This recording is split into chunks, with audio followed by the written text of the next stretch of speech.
Alright, welcome back to a new video, and today we're going to be talking about the very interesting March 18th bout between Zurdo Ramirez and Gabe Rosado. That won't be the only fight we'll be talking about, because of the co-main event is JoJo's return after losing to William Zepeda. And he will be fighting, or I think he's still going to be fighting, because checking on BoxRec right now, but they don't have a fight up for him. But whether or not he was supposed to fight Mercito Gesta, but it still seems like it's going, but not like they announced it or anything because of the whole he might have been arrested. I don't know, whatever. But March 18th will of course be the Zurdo Ramirez Gabe Rosado fight, or how most people would say, Gabe Rosado's funeral. Because if he didn't retire since his last loss, he's definitely probably going to retire from this loss. If you don't know any of these fighters, well, you know, whatever. Well, anyways, Zurdo Ramirez, of course, his record stands at a mighty 44-1 with 30 knockouts. Yo, we all know where that first loss came from. Well, of course, it came from the unanimous decision loss to Dimitri Bivol. No one was really surprised that he lost there, but he will, of course, be fighting Gabriel Rosado. If you don't know who he is, well, his record will definitely make you think twice. He is 26-16. 15 wins coming by way of knockout. So, you know. And also 4 losses coming by way of knockout. You know. And he's been on a 3-fight losing streak. Well, he's been on a big fight losing streak. But his last 4 fights, because that's where he got the win, was, of course, his KO of Beck the Bully. Then he lost to Jaime Munguia, Shane Mosley Jr., and Ali Akhmedov. Unanimous decision, majority decision, and unanimous decision losses. Not looking good for my boy Gabe. But one of the weirder part was all these fights were in super middleweight.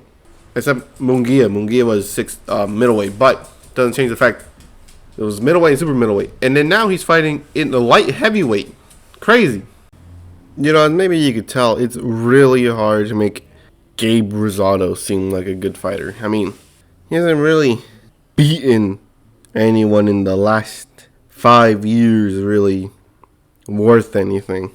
I mean, people are still hyped about the Beck the Bully knockout. I mean, Milikuziev was only 7-0, so he wasn't that far into his career. Not to mention, it should have been Rosado versus Milikuziev 2. And then Zurdo could have fought like Joe Smith Jr. instead. And then JoJo, well, JoJo doesn't change because they're not in the same weight class. But it would have been better. 3 fights, back-to-back action. But no, they wanted to play Rosado against Zurdo, which, first of all, everyone, I don't know why people be hyping up Rosado like, hey, he's really good, right? Or something like that, right? Or, hey, whenever he loses, it's never due to like a clean knockout, right? Someone has to stop him from fighting.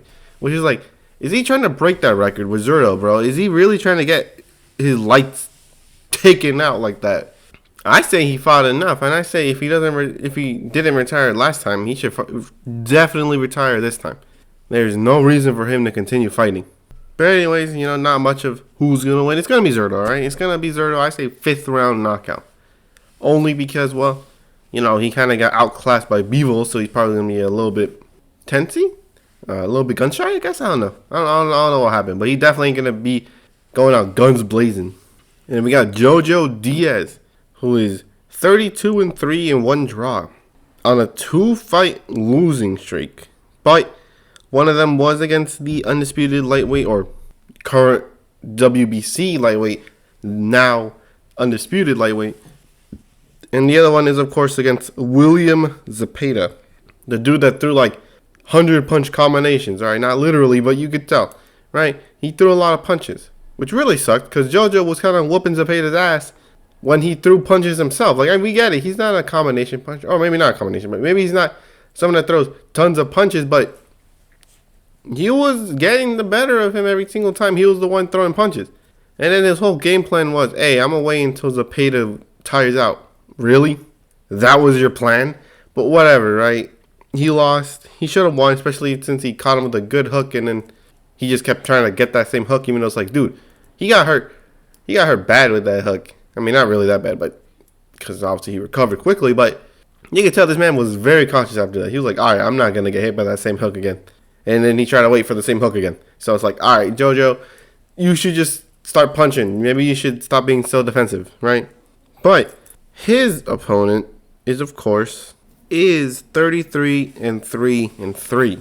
Yet another man with a ton of draws. Like, how hard, losing and winning, not that bad, but come on, draws? How hard is it to get 3 draws? Like, you have to actively try to get that, but he is coming off of a weird last 4 fights since 2018 where he seems to get everything. He got a majority decision win over Robert Montaneras, a loss against Juan Antonio Rodriguez via KO, and then he got a draw against Carlos Morales, and then he won his last match in 11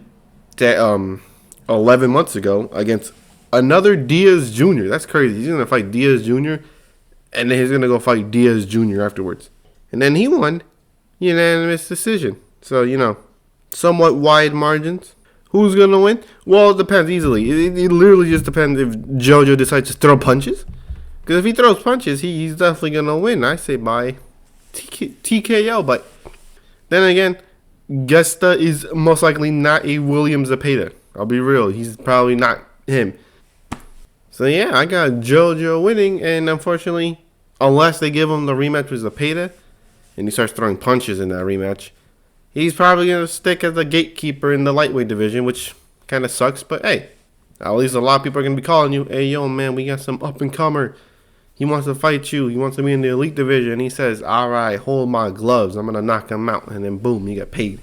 But do I see him getting back to the top? Probably, only because if JoJo can land a fight against Kambosos, he has a pretty good chance of beating Kambosos. And since Kambosos was the former unified lightweight champion, it would definitely make him go a lot higher than he needs to be. But that's about it. Anyways, that's the end of the video. May we all pray that Rosado gets out of this safe. You don't want nothing bad happening in the ring, but at the same time, he probably should stick at middleweight or super middleweight. Maybe he should not be jumping at light heavyweight. And JoJo by KO. So, anyways, the next video will, of course, be the March 25th bout. Showtime pay-per-view between David Benavidez and Caleb Plant is getting closer and closer.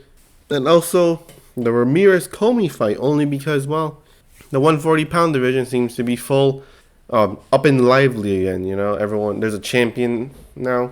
And everything, you got a WBA, which actually Rolly's fighting in the second half of this year. IBF just got crowned. WBC, Prograis. WBO, Josh Taylor will fight Teofimo Lopez. Very good. And April will be a very nice month for boxing. You got AJ Franklin, Stanionis versus Ortiz, the supposed Davis Garcia fight. No one's really, truly hyped for it until it's like a week until the fight, and everyone's really, all right, this is actually going to happen. And of course, the month after that, the monster Inoue will be moving up to super bantamweight to take on the unified champ Stephen Fulton. A very interesting matchup. But anyways, hope you enjoyed the video, and I'll see you in the next one.